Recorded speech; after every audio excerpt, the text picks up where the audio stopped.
ये पर्चा दिखाओ, ये बोलती जाएंगी और पर्चा लोग पढ़ेंगे। हाँ, हमने लिखा सही गलत जो भी हो तुम बोलना मां है।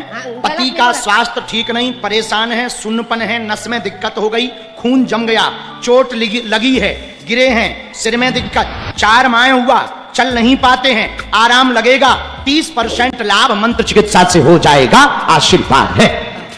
क्या ये बात सही है? सही है, सही है, एकदम पक्का है, सही। ये कौन आ गई है? लड़की, अच्छा। बड़ा वाला। आओ बहन। लखनऊ जाते हैं ना, फिर वो हाँ। डॉक्टर की सलाह तो चलाएंगे, थोड़ा सा उपाय करो।